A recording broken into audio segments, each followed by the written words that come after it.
Frédéric Gorebi, comment ça va ce matin? Bonjour Tata Naomi. Bonjour, bien réveillé? Oui, ça va. Ah ben, on est content de te retrouver et tu viens avec un thème assez particulier, comment faciliter l'accès des femmes à Internet. C'est vrai qu'elles ont des difficultés pour avoir accès à Internet? Oui, elles sont marginalisées, elles sont stéréotypées, elles sont victimes de stéréotypes.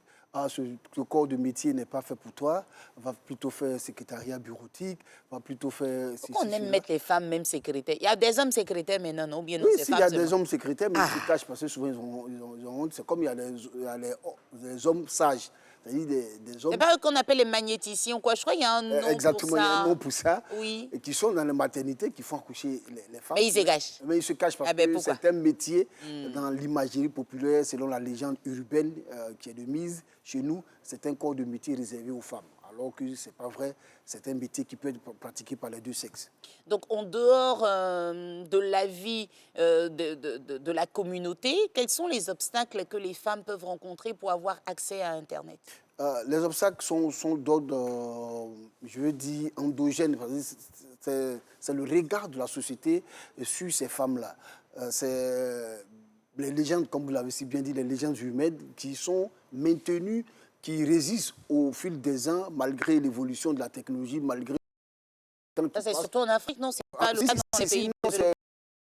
Non, dans les pays développés, notamment en Angleterre, au Royaume-Uni, parce que ça comprend plusieurs pays, l'Internet est, je veux dire, la technologie est imposée depuis le bas âge, c'est-à-dire la maternelle, c'est obligatoire dans toutes les classes jusqu'à l'université. Très bien. Le Rwanda est en train de suivre les pas de ce pays-là, et c'est le premier pays en Europe comme au monde, l'Angleterre, le Royaume-Uni, je veux dire, qui a imposé cela. Et c'est les exemples que les Nations Unies, tout le système des Nations Unies souhaite au sujet, au pays, c'est de permettre à ce que depuis le bas âge, les filles soient, notamment les filles, soient confrontées aux choses comme ça, à la technologie, via l'ordinateur, la manipulation de l'ordinateur et tout ce qui est du domaine de l'écosystème de l'informatique.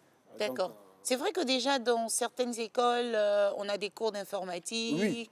pour les filles et les garçons, puisque tout le monde est à l'école, donc ça se fait. Mais est-ce que vous pensez qu'on a d'autres formules pour rendre un peu plus facile l'accès à Internet aux femmes? Oui, c'est de permettre à ce que les téléphonies mobiles, les maisons de téléphonie mobile, d'autres l'ont fait, de pouvoir faire des bibliothèques numériques dans les établissements.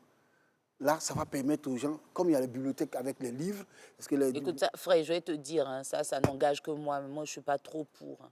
Le livre papier, on va le faire disparaître pour garder la bibliothèque quand je parle de la bibliothèque numérique. numérique, ça veut dire que c'est une salle numérique où les enfants vont aller apprendre. Mais notre bibliothèque, où on a le papier, non, ça on existe sent toujours. le papier, on tourne des feuilles, on marque, on met des couleurs parce qu'il y a un test là qui nous a touchés. Franchement, il ne faut pas... Non, ça ne va pas disparaître. Ça, hein. Les deux peuvent cohabiter, notamment. Les deux comme ça, vous commencez.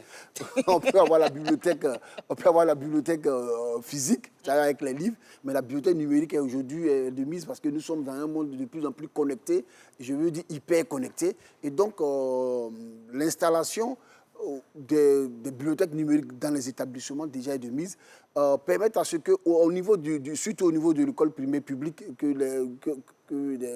les apprenants puissent être confrontés à l'informatique depuis peut-être la classe de CP1.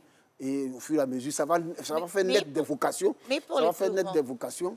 Parce qu'en Côte d'Ivoire, ce que vous ne savez pas, c'est que sur 8 millions de personnes, j'arrondis, les 8 millions de personnes qui utilisent l'ordinateur, 52% selon l'agence, la ATCI, 52% sont des femmes. Mais quand on prend l'utilisation quand on prend l'utilisation de l'Internet, ce chiffre-là descend à 46%.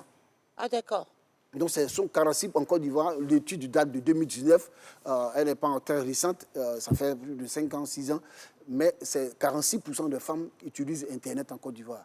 Mais aujourd'hui, avec l'égalité femmes et hommes, on veut que ce chiffre-là, ça soit sur 50 ou plus que les femmes dépassent les hommes. Parce que quand les femmes touchent quelque chose, ça a toujours du succès. Ah, mais merci de le reconnaître en ce mois qui nous est dédié, monsieur Gorebi. Voilà. Alors, Qu'est-ce qu'on pourrait faire pour les plus grands, par exemple? Parce que là, on parle d'enfants dès le bas âge, mais on a des mamans dans nos marchés, on a des mamans au village, on a des mamans partout sur le territoire ivoirien. Qu'est-ce qu'on pourrait faire pour elles? Moi, j'ai ma maman, par exemple. Aujourd'hui, je ne sais pas pourquoi je parle comme ça d'elle. Moi, je t'adore, maman. Alors, pourquoi ces mamans ne feraient pas plus d'efforts? Moi, j'ai ma maman, par exemple, elle ne sait même pas recharger son téléphone. Quand elle veut laisser un message, c'est déjà un message vocal, il faut l'aider. Quand elle veut regarder, il y a une plateforme, je ne sais pas si vous connaissez, Kanguka, quand elle veut écouter les témoignages, la Kanguka, c'est prédication. une plateforme chrétienne. Et voilà. Il y a des prédications. Donc, il Voilà. faut qu'on vienne mettre l'application pour elle. Est-ce qu'on n'a pas une formule dans les téléphones pour les personnes qui ne savent pas vraiment bien lire, qui sont vraiment des apprenants? Oui, c'est possible. Aujourd'hui, avec l'avancée de la technologie, il y a la possibilité d'apprendre. C'est vrai que les femmes du monde rural, parce que l'étude dont je citais tout à l'heure, ça ne concerne que la moitié de la population. Parce que les femmes, c'est les femmes qui savent lire et écrire, qui utilisent l'ordinateur, qui ont été prises en compte. Mais celles qui sont dans le monde rural n'ont pas été touchées. Et donc, c'est vrai qu'aujourd'hui, avec la démocratisation de l'Internet et le boom numérique en Côte d'Ivoire, notamment avec les smartphones qui sont à moindre coût, beaucoup de femmes, même illettrées, arrivent à utiliser. Mais l'utilisation ici reste de façon basique. C'est trop basique. C'est trop basique. Donc, aujourd'hui, il y a des applications, notamment Lucie, de notre sœur Raïssa Bangouro, comme on peut apprendre à lire et écrire de façon numérique. C'est une application. Prochainement, il faut faire une démonstration de cette application, ça nous intéresse. Exactement. Donc, on peut apprendre à lire. Et donc, l'alphabétisation, au lieu que ça soit physique, on peut apprendre ça de façon numérique en installant sur des tablettes, en installant sur des smartphones. On peut apprendre à lire. Mais c'est de faire aussi des formations chose qu'on appelle ça, à l'endroit de ces femmes-là, dans le monde rural, en allant leur apprendre comment ils utilisent de façon efficace et efficiente un smartphone ou une tablette. Ça peut les aider. Mais disons-nous la vérité, Goribi, on est ensemble. Oui. Vous prenez un téléphone à moins de coût, vous n'avez pas la possibilité de mettre plusieurs applications. Non, c'est compliqué. Bon, un smartphone basique, on peut mettre quelques Mais vos appareils d'Internet, là, frère, ça coûte cher. Vous avez des téléphones à coût de millions. Vous avez même la tablette que j'ai, c'est énorme. C'est à coût de millions. Oui, mais la maman au village, tu vas lui dire tablette millions. Aïe, pourquoi? Non, il faut voir du côté de l'État pour que ça soit défiscalisé. C'est-à-dire que la fiscalité soit amoindrie. Le truc d'Internet là coûte cher. Oui. Moi, par exemple, monsieur Allah fait au courant que je ne paye pas de téléphone. S'il veut que je change mon téléphone, il va me donner. Ça coûte trop cher. Ça coûte trop cher. Tu ris. Monsieur Allah fait, tu es obligé de lui faire au coucou. Oui, il est au courant que si quelque chose est sorti, que oui. Mais aujourd'hui, genre, si je sors, comment vous dites ça? Mais si est sorti mon Jomolo qui la honte là, moi, c'est pas mon problème. Hein. Il a déposé le Jomolo. Si ça le dérange, il change. Voilà. Et merci, j'ai eu un nouveau téléphone. Merci à la fin.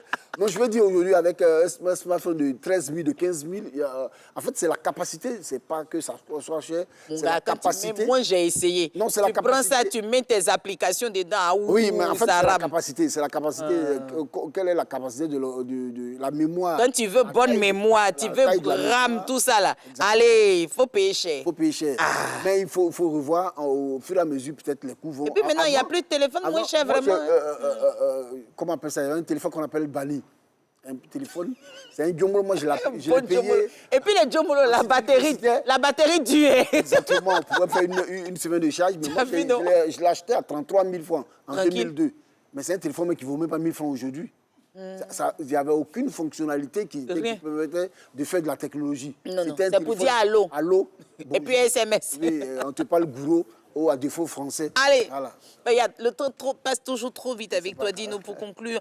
En quoi est-ce que l'accès à Internet peut être utile pour les femmes au quotidien? Ça peut être utile parce qu'aujourd'hui, avec l'autonomisation, qui est le mot en vogue, les femmes peuvent se prendre en charge, elles peuvent passer leurs commandes sans l'aide de quelqu'un. Elles peuvent communiquer, elles peuvent avoir des groupes WhatsApp où elles vont parler des choses qui concernent la femme sans l'intervention d'une femme. Parce qu'aujourd'hui, en Afrique, on a toujours eu recours à un homme pour aider les femmes. Alors qu'aujourd'hui, on demande à ce que la femme soit autonome dans tous les domaines de la vie.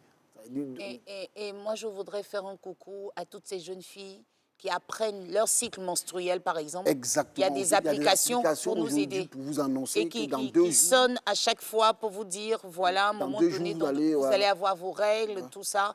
Et franchement, il y a de belles applications et pour, même quand pour vous aider avez la un vie. retard, pour les femmes qui sont mariées, quand vous avez un retard, Un retard. l'application- Même une femme qui veut tomber enceinte, il y a des applications pour. Exactement. Tout est fait pour notre bonheur, mais pardonnez, vous voyez le prix là. On dit il est l'heure, Gorebi. on dit il est Merci l'heure. Tata Naomi. Merci. Brou. Vous avez le bonjour des femmes de Bangofla, c'est à Attends, j'ai 31 bien. km de Brou, Jeune-là. faut venir te positionner. Là, on va grignoter un peu dans ton temps. Tu as dit quoi, Bangofla? Oui, Elles sont où? c'est l'avant-dernier village pour rentrer en pays Mounan. On paye quoi? Mounan. Ça, c'est quoi? C'est une ethnie qui est à cheval entre le Gourou Mais toi, et le pourquoi tu ne Kouyate. vois pas Renaud Kobiel, arrête de Zelika pour pouvoir faire tradition, racine et tradition des matins? Tu as dit Mouna, je ne sais pas que ça existe en Côte C'est une d'Ivoire. ethnie, oui. Ils sont à côté de moi. C'est chez toi? Bangofla, c'est mon village maternel. C'est l'avant-dernier village. Après Bangofla, il y a Zougounifla qui est à 31 km de Jeune-là. Oh, je ne connais pas. Sincèrement, je ne connais pas. Alors, comment je peux dire bonjour à ces mamans-là? Dans votre tête, ils n'ont dit comment bonjour là? Kagno. Kagno. Voilà. Donc, comment je dis maman de Bangofla? Ambounou. Ambounou. Kagno. Kagno. Ambounou.